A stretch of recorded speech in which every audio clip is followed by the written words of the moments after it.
Today is a very interesting day. It's very quiet, it's very calm in the house. There's only 2 people in the house at the moment, including me. It's a rainy day as well, so you know what that means. It means just stepping back, focusing on yourself, relaxing, enjoying yourself, and having a nice glass of iced tea. I must confess to myself that I have been quite busy over the past few weeks and definitely overloading myself in that sense. So days like these really allow me to take a step back, realise that you're too busy, Harry. You just need to breathe, chill out, relax, and just focus on the moment. Which comes back to Yukio. And I want to thank everyone from the bottom of my heart for the infinite love and support of Yukio. This means so much to me. It's been an emotional few weeks to see you guys love and share this, because it truly means the world that people are resonating with this and people are really enjoying the message. There are still quite a few copies left, so if you ever want to purchase one, make sure to go to the link in the description and go pick one up. They're going to be available for quite a while, but yeah, thank you so much for the love. Anyway, let's actually talk about the topic of today's video. Growing up, failure isn't something anyone should go through. I remember being in school and realising that failure was never an option. That's what I thought. I thought if I was a failure, I was a failure to society, to myself, a disappointment, not part of something. I let myself down because I didn't become the best version of myself. I didn't do what I promised I would do. When it happens, people turn their head, they turn around, they don't look, they don't want to understand, they don't care, because they're just disappointed. When really, as you grow up, and as I am nearly 20 years old, you realise that that's not the truth. That failure is actually very normal. I didn't understand that for a very long time until very recently, as I started to go onto this spiritual journey and reflecting on things, on my life and my mistakes and the things that I have done wrong. So I am going to expose myself in this video. I am going to talk about the biggest failure of my life, the biggest disappointment that not only affected me but affected people watching this video, and a topic that I have been wanting to talk about for a little while, and that is Riverside. For people who are new to the channel and don't understand what this means, Riverside was a 45-minute film that I made back in 2019. The story is about a man called Tom who wakes up in an apocalyptic world and attempts to find the truth, but it's really a story about acceptance, fear, the truth, consequences, and it's definitely one of the greatest things I have ever written, in my opinion, and continue to write to this day, which we'll get into in a bit. I wrote this film back in 2019 with an old friend of mine, and I was really loving the script. I was starting to learn how to screenwrite, develop a story and create character, and I thought that this was my break. If I made this film, something would happen, something would click in my life and all my opportunities would come flying through. But really that was never the case, as we'll talk about later. But I was shrouded by ego in that sense. You had to realise that I have only ever made one film beforehand, and that also fell through, which was called Unity. Either way, despite my ego, I was going to push for this film. All my friends decided against it, thought, Harry, this is not a good idea. You haven't had any experience, but I didn't care. I wanted to create this film, and I thought I could. So within a matter of weeks before summer started, I found a cast, a crew, started to find locations, finished the script, and continued to make the building blocks for this film. However, I realised very quickly that I cannot make a 45-minute film without a budget. And obviously, I was 17 at the time, I didn't have a job, and I couldn't afford to put any money to it. So I did what any filmmaker did and just put a GoFundMe page out. We actually ended up making the goal, which was £250 to make this film, which in hindsight definitely isn't enough to make a 45-minute film, but here we are. I thought that would be enough because I didn't know anything, but we jumped right into it. Everything felt right, my hopes were high, we had the money, we had the cast, crew, locations, everything was set up, but obviously, as you can see where this story is going, things didn't go my way. Now, I am actually going to show you footage of Riverside throughout this video. This footage has never seen the light of day. I've barely touched it since recording it, and I'm actually going to look through it as well while we go through what the days were like. So, day one of Riverside, I remember this day very clearly. My hopes were high, and we were shooting one of the last scenes of the film. We had my friend do makeup for the day, as we needed bruises and blood, and we turned up on set. We were all ready, but the craziest thing ever happened, and I still can't explain it to this day. We were recording audio through an external audio recorder, and for some reason the radio was playing through my audio recorder. I searched for hours on Google. We were there sat so confused. I had no idea why. We guessed because we were near a power station that the frequencies were playing with it, and it somehow ended up recording on the radio. So we realized that we couldn't record audio. So we shot something completely different, and we actually shot the scenes without audio. Which brings us to day two, a very weird day, but actually the only successful day in the shoot. We turned up to one location, and we realised that in the background you could hear so many cars. It's the downfall of living outside of London. There are motorways everywhere, and even if you are in the countryside, you will hear cars. I didn't plan for it, I didn't prepare, and we realised that we couldn't shoot there. I called my friend who could drive, and I said, I'll give you £20, can you drive us somewhere where we can shoot more of this film? And then I even put him in the film with basically no character. I just said, hey, you can have a section in the film and I'll write you in somehow, I don't know, because I felt bad. We actually shot 2 whole scenes, which is crazy.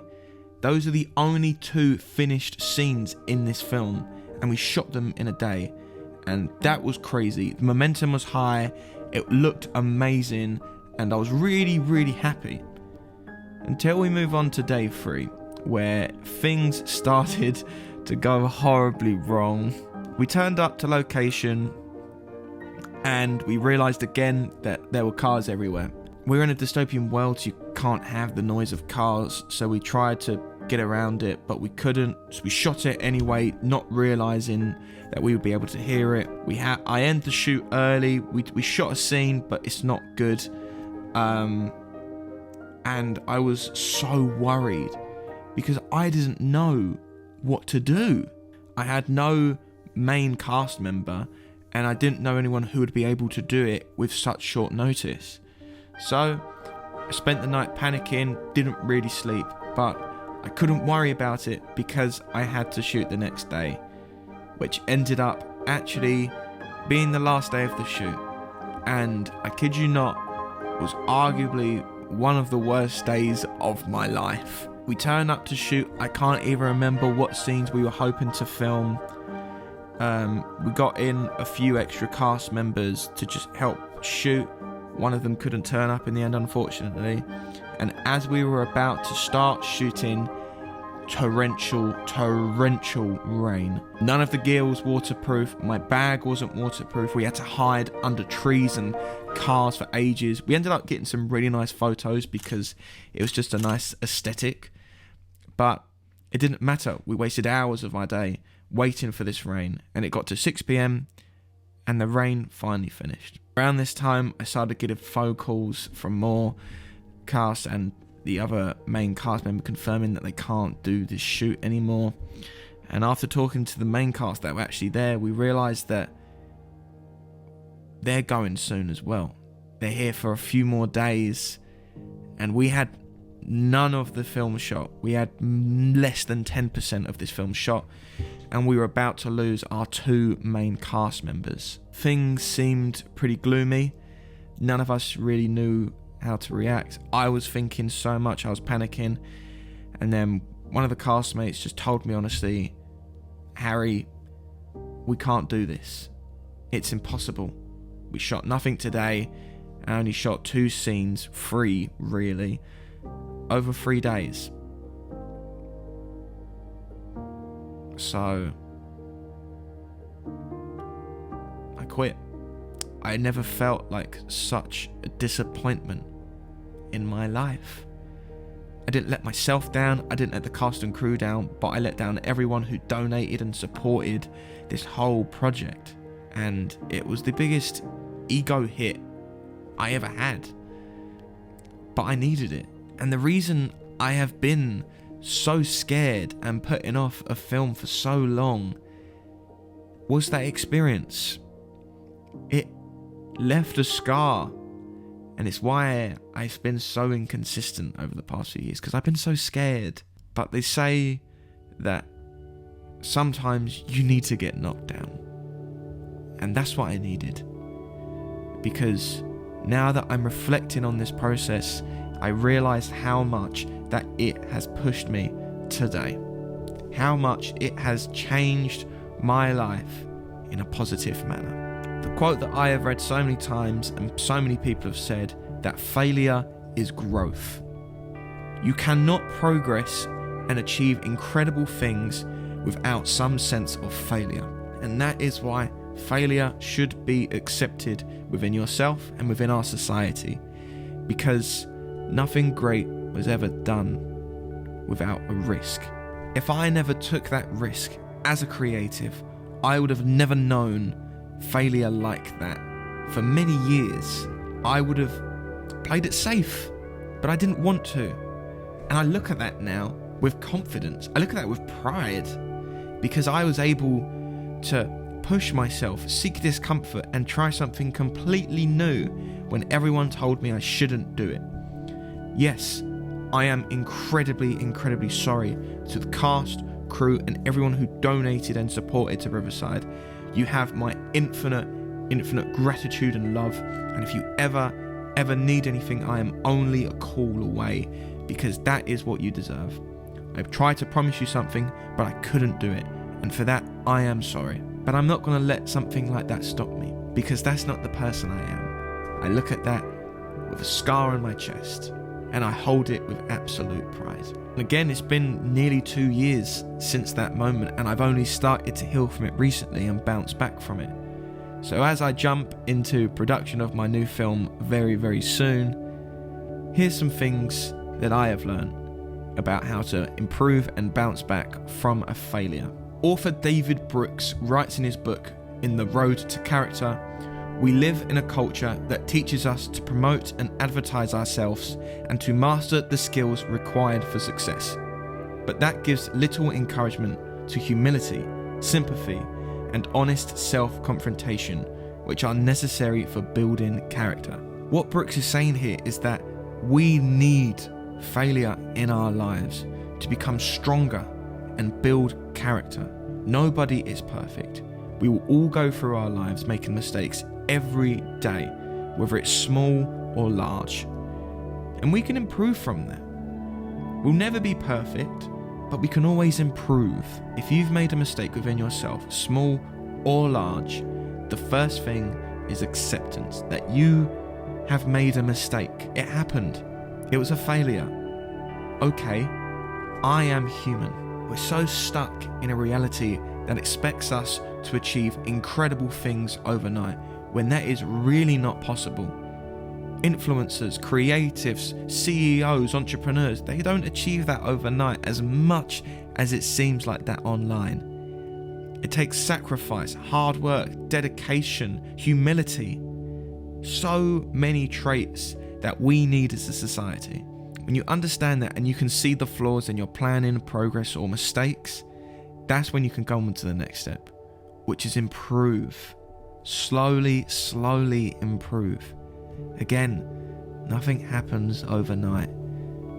We need to slowly go through things and take time as an individual to learn and motivate yourself. I learned from friends and online how to be a better director, how to be more clearer with my objectives, how to structure a film more, how to be a better writer by doing a screenwriting course. Now, I'm not saying that the internet and books is the only way to be learning, because that is not true. You need to actually practice yourself. Whether that's putting it online or just trying it for yourself, which is what I did, you need to just learn to get better and get feedback from others. Every time you work on something small or every time you try to do something, make sure you have someone who will be honest with you. And finally, when you are ready, when you feel like that you have learned enough and motivated yourself, bounce back. Get ready, prepare something and prove to everyone, but mainly yourself, wrong. Prove that you can be better and prove that you are capable of so many incredible things. I hope this video was helpful. I definitely let myself be vulnerable for a little bit with this video, so I hope that you learned something from this. Thank you guys so much for watching. I hope you have an incredible day, evening, and if it's a rainy day for you, grab a nice drink and relax. Have a great day.